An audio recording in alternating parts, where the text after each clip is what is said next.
Hey everybody, welcome to the AI Guide on YouTube. My name is David. Thanks so much for tuning in. Be sure to follow us on Facebook, Instagram, LinkedIn, and Twitter also.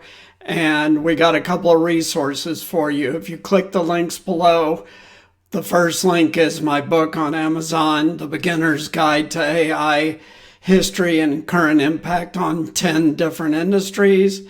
And the second is a free AI resource that will teach you much more than we can teach you in short videos. So check out that link. Everything in that resource is free. So let's get down to our episode today. So they say automation technologies are key to resolving bottlenecks and hastening the flow of goods. Developing and developed countries alike are facing labor shortage at critical nodes along supply chains. The American trucking industry will need tens of thousands of new drivers to meet shipping demand in the coming years, and we've talked about that. They also talk about how the ports have struggled to get goods offloaded since most goods are manufactured overseas, if you're an American, and obviously the ports have been way backed up. Plus, but there's a very interesting statement they make about the ports, which are all unionized. Labor contracts for U.S. West Coast ports recently expired and negotiations are underway. But a key sticking point is the role of automation. Going forward, emerging technologies look set to exploit numerous opportunities as complexity in global supply chain increases. Worldwide spending on logistics, meaning moving goods around, was $9 trillion or 11% of total GDP. Manufacturers are increasingly looking to build resiliency, multi-source parts and materials, regionalize supply chains, that means get some stuff locally, and broaden their supplier base. So what does all that mean when you get rid of the investment bank and corporate speak? It means we're going to automate as many jobs as possible to resolve labor shortages, to hold wages down, and to speed up delivery of goods. That's what all that meant in plain English. Again, this is why we started the AI Guide and focus on the human element of AI, because you can tell from that the clear intention is to impact human beings with these technologies. Further on that subject, next up, robots chop a few bucks off the price of lunch at a fully automated restaurant. First in the U.S., but not last. Even before labor shortages and supply chain issues began plaguing the economy, the food service industry was bringing in robots. From flipping burgers to making pizza, automation has been taking over a variety of food preparation tasks. A San Francisco restaurant is now taking it to the next level, opening what it claims is the world's first fully autonomous restaurant this past weekend. So this is hot off the press a week or so ago, and this is from Singularity Hub.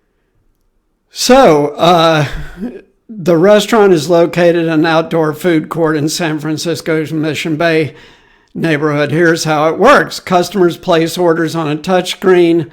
Inside the container, which is refrigerator, robots select ingredients from bins of prepared items, transferring them into a smart oven, and once everything's ready to go, robots transfer the order to the designated window where the waiting customer picks them up. So this is fresh, healthy Mediterranean bowls. Mesley says it can whip up about 75 meals in an hour, probably not the scale of Chipotle or something like that. But keep in mind, this is the first. Everything is inefficient with the first one.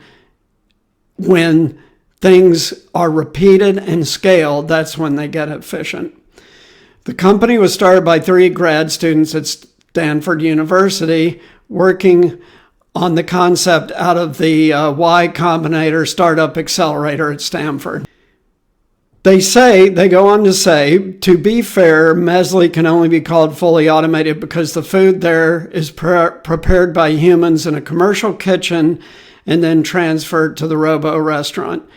Machines aren't cooking food as much as selecting and mixing it and warming it up. However, it's automated enough to offer prices slightly lower than their competitors.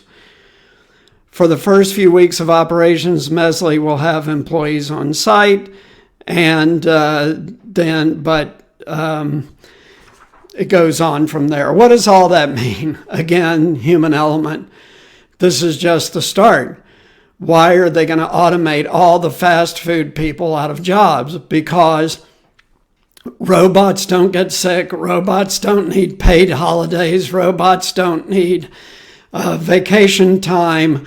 Robots are cheaper, much cheaper over the long term than humans, and they can cut prices and build volume. So you can see how corporate America thinks once again in this video. And furthermore, as we've talked about repeatedly on this channel, technologists like to invent stuff because it's cool, and they do not care about the human impact of what they invent. And this is a perfect example. And by the way, they reference Flippy, and check that out online. If Flippy can cook hamburgers, then it's not any kind of a stretch to have a robot to take the hamburgers that have been prepared, wrap them, and take them to the counter. Coming soon, very soon. And I talked about that 2 years ago when I started the channel, that you're going to be walking into Starbucks and fast food joints with no human beings in there, fully automated. This is example number one, and I'm sorry to say I was accurate in that prediction. Next up, let's talk about the numbers involved. So we've talked about why investors and corporations want AI to automate humans out of existence, because it's cheaper, no vacations, no sick time, no paid holidays, no benefits. With the image generator Stable Diffusion, you can conjure up a portrait of Beyonce in seconds, and we talked about that in the very last video posted, how that can go wrong, seriously wrong. But Stable Diffusion was just released to the public 2 weeks ago. And again, this is breaking news. And it follows DALL-E 2, which was launched in April of this year. And there's another one that I'll mention in a few minutes that also launched this year. So these image generators from text are really taking off, and that's what they say. Now the company behind Stable Diffusion is in discussions to raise $100 million from investors. Investment firm Coatue expressed initial interest in a deal that would value the London-based startup Stability AI, which owns Stable Diffusion, at $500 million. Billion. Lightspeed Venture Partners then joined the talks to invest at a valuation up to $1 billion. So this is the other component of how all of the AI ecosystem works. The higher your valuation, the less as a founder you have to sell of your company to raise a bunch of money. So these guys are now raising $100 million for only 10% of the ownership of the company, which is a sweet deal. I've been involved with raising money for 20 years now, and this is a sweet deal. This is, again, why are investors so interested in AI, and why are they bidding it up to such high valuations? Because they understand that these technologies can be broadly applicable. meaning they can cover a lot of ground in the economy, displace a lot of people and a lot of expense, making companies more profitable while increasing revenue, which makes them even more profitable. In fact, that's the holy grail. If you can do something that increases revenue and lowers cost, then that is the ultimate investment to make. So you can see from these three examples, and the next video will also be a potpourri with other stuff, that things are really taking off, right? We're at billion-dollar valuations. We have our first fully automated restaurant. We have unions trying to negotiate deals that prevent their jobs from being automated. Now, unions are not stupid. They can see what's coming because that's what they're there for, is to see what the next thing that companies are going to try to do to employees and prevent it. And that's why unions exist. Now, again, this is not a political channel, so I am not advocating any certain position. I'm just explaining to you why things are set up the way they are, having worked in corporate America for 20 plus years now. So we can see where the future is headed. That's why you must be prepared for that future. Okay, that's it for today. Thanks so much for listening today. Click those links below for the book and the free resource, and we'll see you next time. Take care. Bye.